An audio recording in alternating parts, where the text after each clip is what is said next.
I use a certain shampoo brand to keep these beautiful locks exactly the way they look. How's that worked out for you? It's looking great. I look spectacular. Absolutely spectacular. Hello, predators of the sea. No one's ever called us that. My name is Benjamin Stern, and I live in Melbourne, Florida. Next to me is my biggest supporter and Bubby, Lois. I'm here today seeking $100,000 for a 20% equity stake in my company, NOHBO. We're changing the way you clean those flowing, shiny locks. Talking to you, Mr. Wonderful. Yeah, I need that. Welcome to the Shark Tank Podcast. Each week, one of the best entrepreneurs from ABC's network smash hit Shark Tank teaches you how to swim with the sharks without being eaten alive.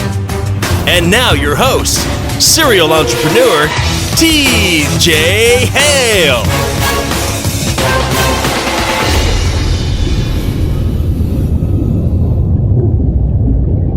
What's up, Shark Tank fans? I'm here today with the founder of NOHBO. That's No Hair Bottle, and the newly minted partner to Mark Cuban from season 7. Welcome the young, debonair entrepreneur, Benjamin Stern. What's up, Benjamin? How are you, buddy? I'm great. How are you? I'm good. You know why I'm doing this clap, right? What is this from? So you just called him up out of the blue? That's how he is. Yeah, Benjamin. Thank you. Everybody says you got to know somebody. Yeah, I can't tell you how many people come in. Mr. Cuban. Mr. Cuban. How many were there? I forget. Well, they only aired 2, but I think there were like 4 or 5. He clapped. Yeah, he like paused me. It was funny, but my Bubby and I were like cracking up. You got a 5-stage slow clap from Cuban, huh? Yeah, like 4 or 5 something. It was funny. It's gonna give you a lot of confidence, right? When Cuban's sitting there and like, I got a job at 14 to help pay for some of the initial expenses of NOHBO. There's only Hold on. Get the job to pay for the expenses for your company you want to start. Oh yeah. My parents were sitting backstage. Apparently, they were freaking out. They were like jumping up and down. It was funny. sorry to interrupt. I was just thinking, I wonder when Shark Tank is going to do the backstage parent video. You know, American Idol does it, The Voice does it, where they're just like, come on, Benjamin. You know, they're freaking out. Oh yeah. I mean, they got like to watch it on a little screen backstage. It was I didn't even know how long it was taking. Like, I thought the whole pitch was done in like 10 minutes, but apparently it was over an hour. So they cut it down to like 10 or 12 minutes. But so here's the question. Bubby went on stage with you. She was your backup. You washed her hair, very chivalrous of you. What about your parents? Were they wanting to be on stage, or were they happier being in the back watching the small monitor? I mean, I have a closer relationship with my Bubby. I like, we sort of, we're the ones that started watching this show together. My dad introduced me to the show, but my dad lives in Maine, and my mom, she watches this show, but my Bubby and I were the ones that watch it every week. We're interested in the deals, entrepreneurship, money. She started her own business years ago, and she just was like dedicated, I guess, and I really wanted to do this with her as, at the very least, a bonding opportunity. Awesome, cool. So you went on the show. We just talked in the premium content. For those of you who are not aware of what that is, if you're looking to get on Shark Tank or you're interested in how Benjamin got there, we do a separate premium podcast. It's available in the links below if you want to check it out, where he gives all the insight on how he actually made it happen and his advice for anyone else trying to get on the show. And today we're going to focus more on just your business, the growth and your goal of getting Mark Cuban. I'm assuming that's what the goal was, and what's happened since then, so other businesses can learn from your experience. And there's a lot to talk about here. I was on Reddit, and some of the guys there were criticizing the idea because they feel like the bottles aren't that expensive and you're going to have to pay a higher premium for the ball. I know you've heard every single concern or doubt that there is. So how realistic is the NOHBO in terms of a long-term prospect? Mark Cuban obviously loves it as a delivery mechanism, but there are a lot of reasons why it could fail. So kind of give us the plus and minuses of the idea. Yeah, sure. So the benefits of NOHBO. Well, first of all, let's start off on negative aspects of a regular bottle. Only a certain percentage of the regular bottle can be composted. It really depends on the type of plastic it is. It takes up to 1,000 years for them to biodegrade. 4 out of 5 people throw them out. So the 1 out of 5 of you, great job, but still the majority of people are throwing out these bottles. And also, you're paying for 70 to 80% water. And that 70 to 80% water is also being shipped, and shipping takes carbon emissions. It's really a nasty process for the environmental side of things. You're also paying more because why are you paying for water? And to ship water, everything, it all is costly, and it all raises the negative aspects of things. NOHBO essentially eliminates the need for plastic bottles, even on our packaging. We do use a plastic window. It's made from plant plastic, made from the starch of potatoes. It biodegrades in 7 days completely. There's no waste to it.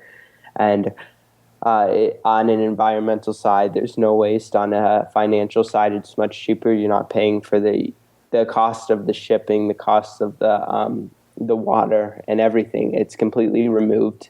And you're basically paying for what you're buying, shampoo. And our future. Let's break that down. Okay, so here's the crux of the argument. If I'm a hotel, which came up in the discussion, whether or not hotels are going to be slow to adopt this because their customers might be slow to adopt it. But in terms of cost, if they're not worried about how long it takes the bottles to biodegrade, let's just put that aside for a moment and talk about what they are worried about, which is how much does this stuff cost us to have in the room every single day. Give us kind of the nuts and bolts comparison of your 4 to 6 cent to produce NOHBO, 12 cents to buy, versus what they're spending on hotel shampoo, because I actually don't know what that costs. Yeah. How do you make your pitch? Okay, so hotels currently spend 32 to 35 cents for a shampoo bottle. It really depends on the quality of the fragrance, since the majority of the shampoos are fundamentally the same. So it's around 32 to 35 cents per bottle. NOHBO, the material cost is roughly 4 to 6 cents. It depends on the quantity and everything. The more expensive part that we're trying to reduce right now is the labor cost involved, since we're working with a machine with our manufacturer that has reduced our cost greatly, but it's really just trying to mechanicalize most of the process, and that'll basically eliminate the need for a labor cost, or if it is, it will add a fraction of a penny to the product. But bottom line, you can go into the hotel and you can say you can cut your cost by 2/3 with the NOHBO. Yeah, essentially. 2/3. I don't know how much of a margin I'll be getting if they order 200 to 300 million a year. But basically, if they can really reduce their cost, and on an environmental aspect, they can also reduce their cost, which is a major marketing thing that they have going. For instance, Hyatt hotels, they market the product, their own rooms, by saying, the lights go out when you're not placing the card in. There's also the towels, which you have to, hang up if you're going to reuse them versus them washing them every single day. Yeah, they got the little placards all over the place. Yeah, and even the sheets, they're not washed every day anymore. They're only washed when your guest changes rooms or on a weekly basis. You know what Mr. Wonderful would say, right? He's like, I pay for the privilege. I can see him taking his towels and making it into a tile mattress, tile cover mattress in the bathroom, just walking around on them. Yeah. But although he had an environmental science degree in college also. So that was surprising, but he seems like he's a mix, between a capital environmental. He's a social entrepreneur. He just shows more of his capitalistic side to him. Yeah, in fact, if I have Mark on soon, I want to talk to him about Be Free. He was the one. Did you see the Be Free segment? Yeah. I don't want to get too off topic, but he was the one who just said, this makes no sense to me at all. And I like to think I'm fairly well read, but I read an awesome article about this whole bee phenomenon and how there have been periods throughout the last several hundred years where bees populations have varied widely and whole swaths of them have disappeared and they've migrated. And we tend to think that our time and day is the only time there's been a lot of these issues. So I think I kind of see it more if he's a pragmatist in terms of the impact that these things have. However, having said that, I think the idea of getting rid of the bottles and saving money, there's not really any downside to that. So as soon as the consumers, I can see consumers not wanting to have their sheets not washed. That's easy. Towels, but the shampoo seems like a pretty easy sell to me. I think you got a pretty strategic advantage here. Yeah, it's a light compromise. And if, like I said, once I get some mechanical engineers just to reduce our labor costs basically completely, we'll be set on selling to these hotels because it's a more effective solution to a problem they have. And also, there's one charity that's collecting hotel bottles, used bottles and stuff. They're giving it to women's shelters. It's a good cause. But for the hotels, it's not really sustainable for them to keep on going the path which they're going. Yeah, I mean, I think a lot of us are running that personal charity, right, where we take half the shampoo bottle home and put it in the guest bathroom. But yeah, I got plenty of shampoo in there. Let's talk about you and the show. This is the thing, and I should have opened with this because I wanted to talk about my first impression. Your segment included Swork It, which was phenomenal. Mark did a deal with them. I don't know if it's closed or not, but I'd like to have them on because I thought they did really well. Yeah, I met them. They were great guys. Oh, were they there at the same time as you were? Yeah. Cool. Right. They went on like 2 pitches in front of me. How about that? But yeah. How about cool? So no screaming or man tears during that one, huh? They probably came out in a pretty good mood. No, they came out. They were like smiling. Like we can't tell each other what happened, but we could guess that. But, I mean, they literally said to me before I went on, just realize they're only people. Like, you might be nervous, but they're only people. So they help calm me down. But then after that was the I don't remember the name of the company, but he had the mattress portable UV cleaner, portable UV mattress cleaner, and he had a really good segment. Then the gal with the swimsuits from like Laguna Beach, who was gorgeous, and her segment was decent, although the product didn't get a ton of love. So when I saw, and I'm going to be totally honest here, Benjamin, when I saw your home package doesn't always mean the segment goes well. It means they're trying to get you invested in that person. When I saw how young you were, when I saw you like blowing bubbles and playing with soap and washing the dog's bowl, I'm like, poor Benjamin's about to get crushed. Like they're setting us up for a train wreck. And I kept waiting for it because the episode was pretty good. So there's always got to, like, when people tell me about how I pick my Shark Tank entrepreneurs, I'm like, you got a bell curve, Shark Tank bell curve. You got one really good entrepreneur, 2 decent ones, 1 terrible one. And there hadn't been a terrible one yet. So I'm thinking, yeah, we were lucky. Poor Benjamin and poor Bubby. And then you're washing her hair. I'm like, what is going? It's like a Sprite commercial. I couldn't figure out what you were selling. And then you were fantastic. You were composed. You were well-spoken. You answered all the questions. You made them laugh. You made them clap. I'm thinking, Benjamin killed it. Like, well done. Thank you. Yeah, took a lot of practice, but it was a good episode. I was surprised. Like, from the other people's standpoint, I'm used to, seeing like a couple of them, go out. They were just completely crushed. That's how most of the episodes go. A couple of them, just don't make it that well. Really, I mean, even the clean mattress guy and the Tutu Blue, they didn't seem too hurt. Like they seemed like they got a handful of good advice, and they just gave off a very thankful impression. Yeah, good TV, good segments. There's nothing that was like blah. Maybe some people didn't like Tutu Blue, but in our house, I'm like, whole episode's pretty quality. There was one about 2 weeks ago that was unwatchable. It wasn't that good. Your episode was excellent. So you closing it out, having a really good deal, and getting Mark Cuban in the team, didn't see that coming at all. So I'm excited to have you on. I want to talk about your Kickstarter campaign. I know that you had a failed campaign before you went on Shark Tank. Is that right? Yeah, when 2 months after I thought of the idea, I had a Kickstarter campaign because I was making $7.35 an hour at a sub shop just wasn't enough to pay. Wasn't funding the business, right? Yeah, it wasn't enough to pay a chemist that charges $55 an hour. So I was thinking, I invested in, or I back ordered or pre-ordered some of the products that were on Kickstarter before. I was like, why can't I do this? So I got my 14-year-old friend from middle school, and I asked him to record a video on his cell phone of me because he sort of knew how to cut things and edit things. So we did a little thing before I even had a product. Kickstarter was being annoying. They were telling me that I couldn't list my product at all, even if I put out a year delivery date. Which in the end turned out to be reasonable because, I had no idea what I was doing at the time. I just had a good idea and I wanted to proceed with it without, the financial burdens. Yeah, they're protecting their territory, right? I'm sure they get a lot of that. I'll invent something someday. Give me the money now and I'll figure it out later. But now you're running Indiegogo. So did you run the campaign at all, or did you run it and it just didn't fund? So I ran the Kickstarter campaign, and it just we got $600, but we were on the 90th page of Kickstarter, and Kickstarter gets it's you go up on the link, the more shares and views you have, and I just guess I didn't do an effective job promoting the campaign as well. So, I mean, who's going to scroll to the 90th page? You literally have to be doing nothing for a week to get there. Should have just made potato salad for sure. Yeah. So now you're doing Indiegogo, And it looks like the campaign, as of today, has less than 10 days left. So we're going to get this up quick enough that you can get some more support.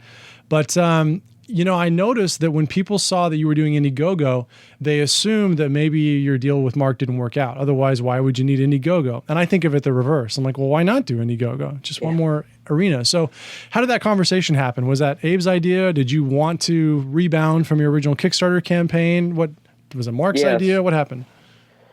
Well, actually, Abe and I had to sort of convince Mark that it was the right path to go on. He was skeptical at first, but the thing is, we did, of course, close with Mark Cuban, the $100,000 for 25%. And what happened is I wanted to capitalize somewhat off the Shark Tank airing. I mean, it is a great show. It is, an investment, but we also wanted to be able to sell some product before I could list, before I could actually do direct orders. And pre-ordering, one of the benefits of going with Indiegogo is they reduce the customer complaint, like they handle customer inquiries and stuff like that. Especially like I would have gotten hundreds of emails asking where's my product, because not a lot of people know how to work Indiegogo and understand everything of what it is. So they handle all that. They handle if people say like, why haven't I received my product yet? Since our delivery date's in July, if people order it now, they'll get the product in July. Meaning if people don't actually read the listing or watch the video, they just, which doesn't make sense, but. It's what people do. And it's they've been helpful too. They also agreed for us to be on their emailing campaign, and they also put us on the top of the environmental section. So anybody that clicks on environment will see NOHBO within the first 5. So I'm guessing these concessions are because they know that you got Mark Cuban in your back pocket, right? And they see that MCC logo. Oh yeah, they wanted to work with Mark Cuban companies. So that really helped. Abe was the one that connected us to their higher up campaign promoters at the whole company. And the connections help. Abe's kind of like, you're probably too young to see Shawshank Redemption. Have you seen that movie before? Like 10 times. Oh, okay, cool. So you know about Red, right? Abe to me is like Red. He's a guy who can get things. Yeah, I never met him in person, but he's been extremely helpful. He's been fun too. Like the other day, he called me and he said, "Turn on The View, Benjamin," and because Mark was on it, and it was just like an ironic experience. It was just funny to hear. I got to look up the guy's name. He doesn't actually exist. He's like Transcendence. Abe is just a. You remember when when Robbins walks in the bank at the very end and he finally exists? That's like Abe. He's just an aura out there getting things done. He has all the proper signatures and paperwork. So let's talk about the negotiation. You're on Shark Tank. You finally made it, and your pitch is going really well. I think that one of the things that was nice is when during one of the applauses, I don't know if it was Barbara or Mark. No, Barbara wasn't there. It couldn't have been her. It was Robert who talked about how you're doing things that even adults won't do. You're getting the email for the guy who runs Hyatt, the CEO. You're calling and making connections, and you don't even really have a product ready to sell. Then Lori makes a comment where you shouldn't sell a product until it's exactly ready. Now, I don't know that I agree with that completely, but I want to know what your thoughts are, because you're kind of being really cautious about when the product's ready, but it's never perfect. It's never exactly ready. So what do you and Mark agree to on this? Yeah, I agree with you that I don't completely agree with her on the point that you shouldn't reach out to people. I mean, if people don't reach out to people, then you're not going to be able to network your product at all. At least you're gaining some territory in the field, which will ease the process as we grow. If I have these connections, for instance, I contacted Hyatt. I told them I wasn't ready. Once they kept on bugging me like to send them the actual product. Now I was just able to manage to send them the product. They're very happy with it. And they were setting up a call to talk with their amenities director, their VP, their R&D specialist, and everything. So I think the process, the product, just the process that I went through, I don't think I really made a mistake in that aspect. I mean, possibly for some circumstances, you'll get people who don't call you back. But as long as you keep on pushing at them, there's no reason for them to ignore me now, as long as I manage their expectations. Yeah, I forget which sales guru it was I was reading where he said you can always redo anything, but you can't do anything until you do something, right? One of those maxims where I just don't agree with waiting until everything's perfect because you'll never get anything done. So I was kind of surprised to hear her say that. I mean, I'm sure she has her reasons, but Barbara actually said that it looked like candy. Is that a reaction you get a lot? Do a lot of kids try to open it and pop it in their mouth? Like one of those Feroche candies? Well, I haven't gotten any kids to actually try them. I mean, that's like not something that I would be happy with, but I guess they do look like Linden truffles. We're changing the packaging so it's so it looks a little bit more shampoo professional like. But so far there is a bitter flavor deterrent added. So like if kids try and eat it, if pets try and eat it, they'll be instantly hit with a really sour, bitter taste. It's sort of like the things that people put on their nails to stop them from biting them. Shampoo's nowhere near as dangerous as like those Tide Pods or something that kids are dying from. And I realized that, just in case, it could make them sick. So I wanted to avoid any. So here's the question. If you put like a formaldehyde or a raw fish smell in your shampoo to keep people from eating it, like how do you get it out of your hair? Oh, it's not a raw fish smell. It doesn't smell like anything. It's like it's just like alcohol-y tasting, like not, though it's just really bitter tasting. It doesn't smell at all. Bitter beer face? For dog treats, they have bitter apple, which avoids dogs eating certain stuff. It's sort of like that. It just, humans don't really smell it. If you like try and bite your nails with it, it's basically the same thing. You instantly stop because it's so disgusting tasting. It's the same concept. We just powdered it and put it in our product. So before we move on from Indiegogo, I did want to mention that after 21 days, you've raised $17,000 and $17,183 of your $10,000 goal. So congrats on meeting the objective. You're still got a third of your time left. What do you think is realistic? Well, I'm hoping to get to around 25. I'm trying to do some shout outs. In the beginning, I did have some NFL shout outs. We contacted me and one of the guys that I met through the airing of Shark Tank. He contacted me saying he could help me. His name's Vincent Adipetro.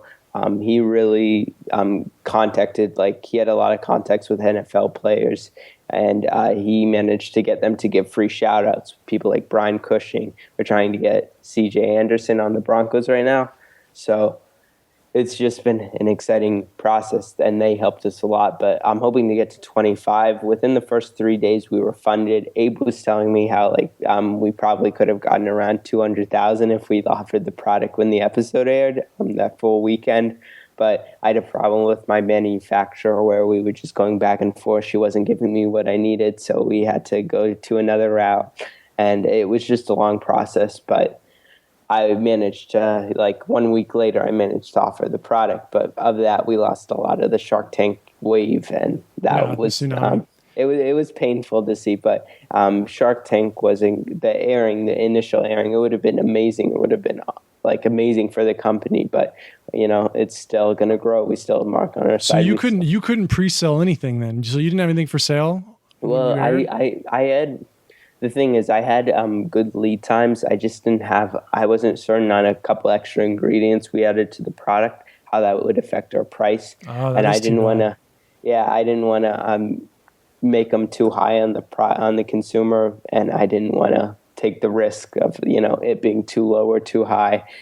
So we just waited a week, and it was painful. It was like a punch in the gut. Ouch. But so no sales at all for a week afterwards. No sales. Did you capture a lot of email leads? Did you I captured around 5,000 to 10,000 emails, but of that, every time I send out an emailing campaign, we're only getting 30 to 40% viewership, and 5% of them actually have pre-ordered the product. So I'm trying to create different ways with one of Mark's guys, Ryan and Chris, who are marketing experts. We're trying to create different advertising ways to help capture more.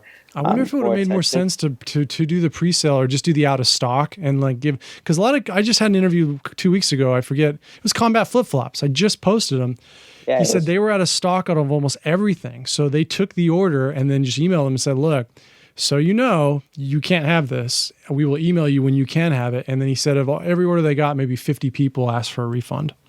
Yeah, I just didn't want to accept payments without me knowing completely down to the dot how much, because once again, it's an initial order. If things go badly, then it's a huge cut to our company, and it would really slow down our next order growth and everything. So I just wasn't willing to take that risk just in case, because it was like 4 or 5 ingredients that we added, and it just wasn't a clean situation where I could just resolve it if things went badly. So I just had to suck it in, like wait the weekend.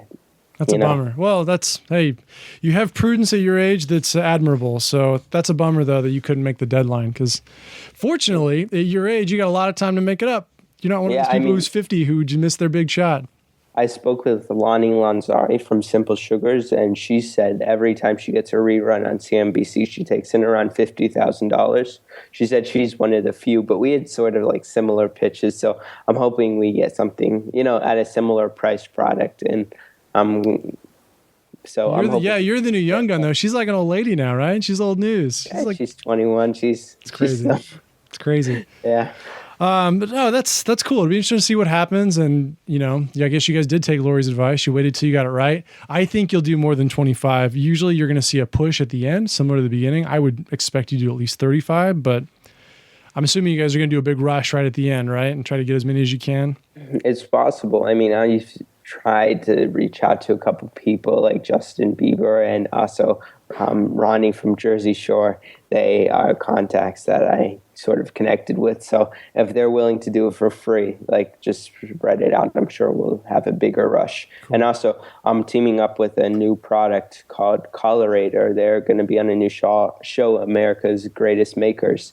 And we're like sharing each other's links. And on April 5th, it's a show produced by Mark Burnett. It's a new show on TBS, and like we're sharing their links on our Facebook, social media, emailing list, and hopefully they'll share our company and our pre-order links on their new backing. So since there is an opportunity missed in terms of sales, but I know you had some really good things come from the airing aside from the traffic and the sales. What kind of things happened during the tsunami, maybe that you weren't expecting? Yeah, well, one of the biggest things there was a ton of positive reaction from a lot of the people, and I took in an influx of like 70 investor offers. I mean, people are emailing me constantly. Right now, like yesterday, I just got another one. About some valuing the company at over $20 million before, like some of these happened before I even sold one product. Just forward those on a mark? Forward to Mark Cuban? Yeah. No, like... he doesn't want us to take on any investors. So I've just been like declining everyone, saying, we don't have an open seed funding round right now. But, it's not always easy, because in the beginning it was hard, especially if somebody's saying, here's a $20 million valuation, take my like $50,000 or $100,000 and $200,000. But I just can't do it. I have too much loyalty to Mark to leave, because he's been extremely helpful. So it's that was one of the biggest things. But other than that, I heard back from some of the biggest players in the industry, like L'Oreal, Kevlar, and a couple others. Like they are interested. Some of the biggest hotel distributors in the world, they're interested in either licensing our technology, rebranding. Some even brought up purchasing our the shampoo line. And I'd still be left with the conditioner, body wash, shaving cream, and the newest line, the sunscreen ball. So, and this is something I really want to talk about. The big concern from some of the other sharks was the protectability of the patent, if that's even a word, how well you can defend it. And so I know Mark must have had a strategy in place to get that patent in place to potentially look at licensing. How's that going? What's the strategy been? Because I know that every company gets ripped off to some degree after Shark Tank. You can't avoid it when you're a big dog, you got a big target on you. So how much of that has come out of the woodwork? How much pressure are you seeing from outside outlets? How are you dealing with it? Well, actually, since the show, I did hear back from a couple lawyers offering to back me for free, like give me free attorney services. I already have one that is giving me like pro bono legal work. And they feel very, very confident in what we have and what I'm expanding to. In fact, I'm expanding the patent lines to go for a manufacturing process, a coloring technique, everything. So once we begin manufacturing, if someone wants to rebrand with me, I'll have something to offer them on a legal end, like a physical ownership over something. So I think everything will go smoothly there. I haven't seen a problem. I haven't received like any emails saying, we're going to sue you, which, I was sort of scared of, like if somebody already invented something that I missed or they really wanted to proceed actively. What about competitors active in the market? Are you seeing any other? The competitors want to work with me. I mean, honestly, the companies that I would, only dream of getting with a couple of months ago are contacting me and asking if they could license this product for me. L'Oreal, for instance. I mean, I'm not trying to, I know it can never be the only shampoo in the industry. The NOHBO balls that you can see that you can pre-order right now, they're my own brand. They're what I'm pre-ordering right now. However, we have the technology, and I want to license this to every single company shampoo in the industry, and then soon every conditioner, because the whole vision of the company, I mean, it is a company, so it is trying to make money, but it is also to spread this green environmental vision to all the aspects of the marketplace. I know that profitability is still not front of mind because you're early on and you couldn't sell right away, but it is interesting to me. I just interviewed Rachel on my last show, which will come out after yours, and she was telling me how in season 6, when it started, she didn't have a business. And then in season 7, Mark said she was the quickest sales to profitability company they've ever had on Shark Tank, or in recent memory, whatever. And you're the same way. I mean, your company started about the same time. I think she was right around the early 2015, late 2014. And you said the idea came to you in December of 2014, right? So yeah. We're barely a year past. It was January 2014 that I thought of the idea. Yeah. Okay. So even, add a year, but it's just not a lot of time to go from there to where you are now. And at your age, it's pretty cool. I think it should turn a lot of heads and let people know that there's not really an obstacle that will stop them that they don't put in their own way. Yeah, I mean, I went on with the show. Thank you, by the way. I went on the show just trying not to emphasize my age, actually, because I'm just not a fan when people try and advertise their age as like you have the opportunity. Like, I think in America, everyone has an opportunity to succeed as much as they want, as long as they work hard enough or work smart enough to. So I didn't feel like my age should be emphasized. My producers were against me in this, like, say your age and your pitch. I was like, no, it's just not something I want to represent, because, if I can do it, so can a 40, 60, 80-year-old man and woman. So. Yeah, unfortunately, I think they're appealing to the society, which is, if you're a certain age, a certain race, a certain sex, if you know someone who has cancer, then, you should have an extra advantage over someone who doesn't. But you're right. I mean, and I hate when I see it, like in the marketplace, for instance, like I tried to get into, or I'm trying to get into the military database, which like the GSM or something like that, which would list NOHBO for sale to like veterans, Army people, soldiers. So they can take it as an overseas alternative, because they do have to log regular shampoo bottles and things like that. However, the easiest way to get on the list is to be owned by a woman or minority company. Yeah, woman or minority.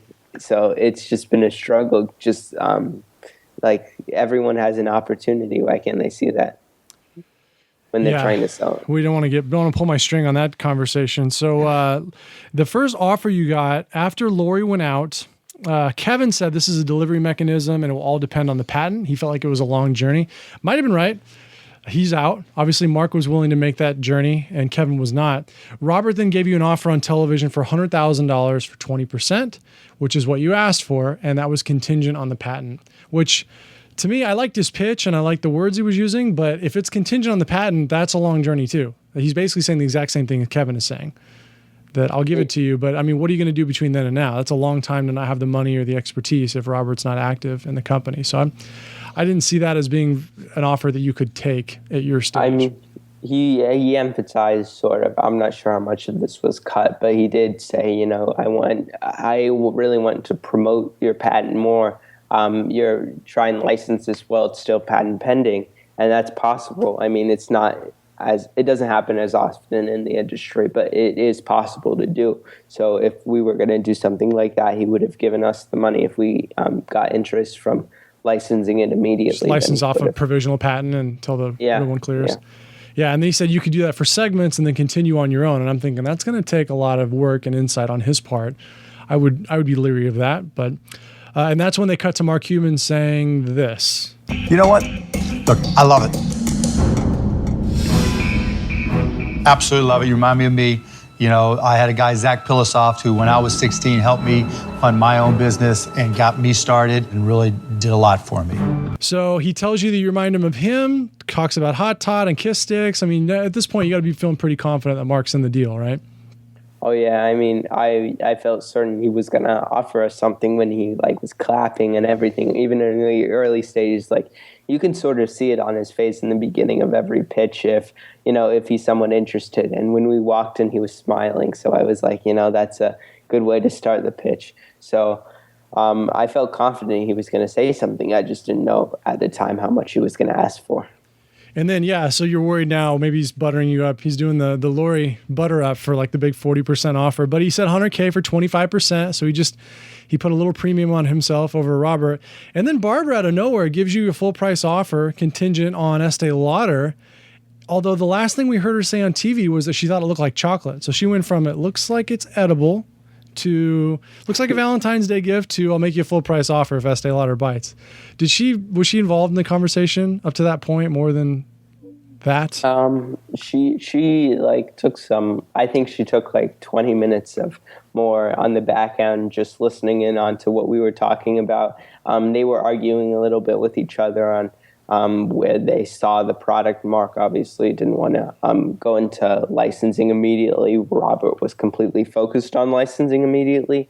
But then once Mark gave the offer, Barbara was saying that, she was saying, when I came in, I didn't think he would get an offer at all. But after seeing all this, she wanted to make an offer. So she felt the same way I did when it turned on. Like, what is going on? What's this? Ben, get this kid out of here. And then you start sweeping up the floor with them in the. So that was a bad expression. You start mopping up. That's what I meant to say. The reason I wanted to have you on is I think it's cool for two reasons. One, your business didn't exist a year and a half earlier before you pitch. And two, there are a lot of young kids who watch the show. Mark talks about how it's the #1 show for families. They're going to see you. And like us adults who see products similar to things we've thought of or similar to business we're running, they see you and think, well, if Ben can do it, why not me? And that's really something I think is powerful. So not only having you on the show, but I'd like to be able to have young kids. I have teachers who show my podcast to their classes and make them listen to it. I'd like them to know that they have someone they could reach out to on Twitter or Facebook or I guess nowadays Instagram and Snapchat and actually learn from you or contact you if they want to follow in your footsteps. So is that something you're doing? Are you getting shout outs from the young kids? Yeah, well, first of all, I am speaking at like elementary and middle schools around here, and even places like I Skype in with places like I just did last week in Indiana Middle School. So it's just something I'm interested in doing. I try and help out these other young entrepreneurs if I can in any way. My lawyer and I were offering like to help them in their initial stages. We're doing a little thing where we're just helping those other young businesses because right now it's something that means a lot, I guess, since I was in a rough situation a while ago, just trying to start up. And if I didn't have my like lawyers and my and just these vital people to my business help me with growing it, then we wouldn't have been where we are now. So I just it's something that not everyone has a chance to get, but I hope they see it as an opportunity. Anybody can contact me or email me. My email's you can get me through the email. Do social media. Yeah, do the most. You don't want to give out your email. It's like at NOHBO on everything, Instagram, Twitter, everything. So, and Facebook. One question I have for you in terms of the vision for the company. And I don't know if you sat down, you haven't met Abe. I don't know if you had Mark on the phone. When you're formulating the plan going forward and making sure that you're all on the same page, what does that look like for NOHBO? There's a lot of different directions you could take it. You've got interest from different parties. What are you staying primarily focused on? Well, I'm primarily focused on right now. I've been speaking with a lot of hotel distributors. Mark's looking at it as more of a viable option. Abe's really interested in doing it. And also John Simons, he's another guy that works for Mark Cuban companies. He's been on the phone calls with me for a lot of these hotel companies. One of the things that I'm also trying out, I heard from the New York Giants, they're interested in us becoming their official shampoo. And once you get in the NFL, that's cool. You sort of they're close knit. So hopefully I can get in more of them. So they're testing the product right now. But my main focus is just trying to start out with the hotels. I'll always have an online presence now that once we deliver on our Indiegogo orders. But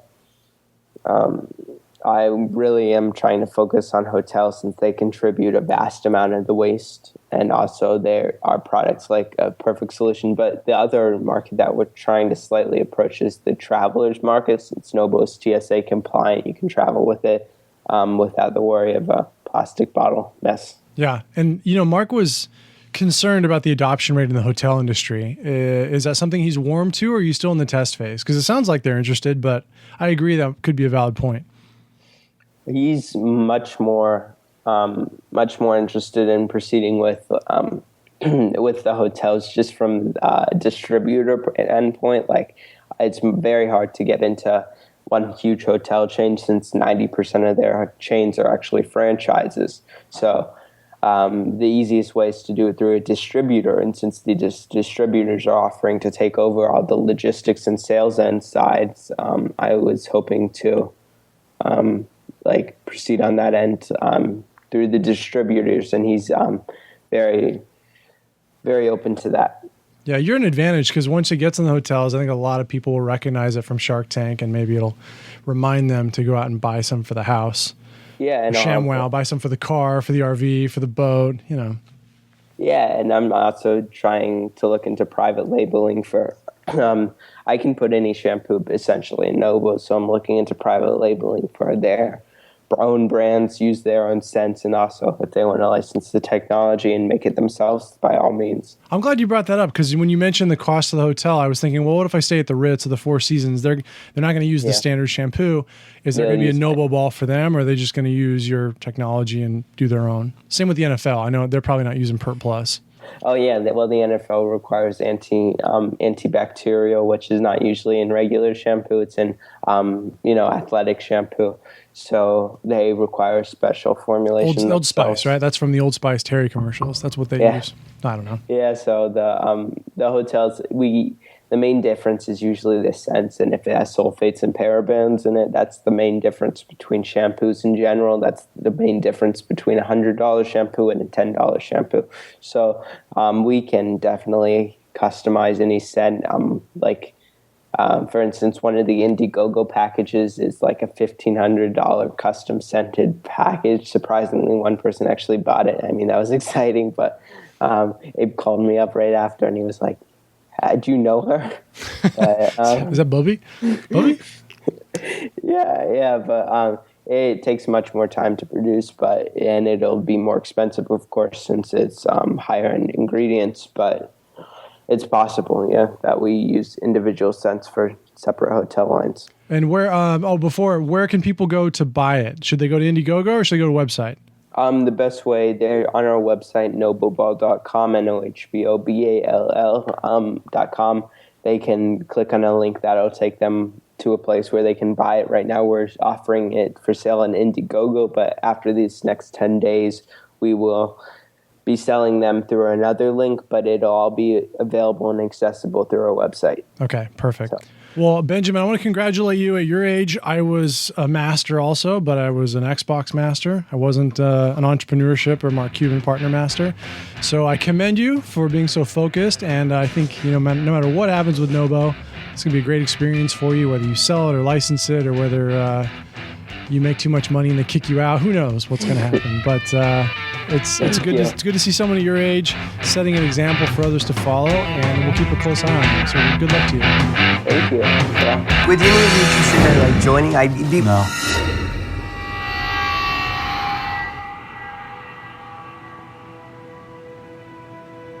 I want to thank you guys all for your offers.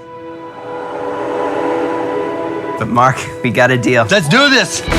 Wow. Congratulations, man. We're really proud of you, man. Thank you so much. Mini me, Bubby. I knew Muzzle off. I knew you would do it, because I knew that you'd be impressed with him. And I was. Really real. Congratulations. I hope you spend a lot of time with you. Bye, Bubby. Very cool. Yes. Yeah. It's like he'll become my mentor. It's exactly what I wanted. It's beyond words. It's like, it's like winning the lottery, but better. You earned it. Thank you for jumping in to the Shark Tank podcast. Please subscribe to the show on iTunes and head over to SharkTankPodcast.net to get the show notes from each episode and join the free Shark Tank Insiders list. You can also find us on Instagram and Facebook at Shark Tank Podcast and on Twitter at Shark Tank PDcast.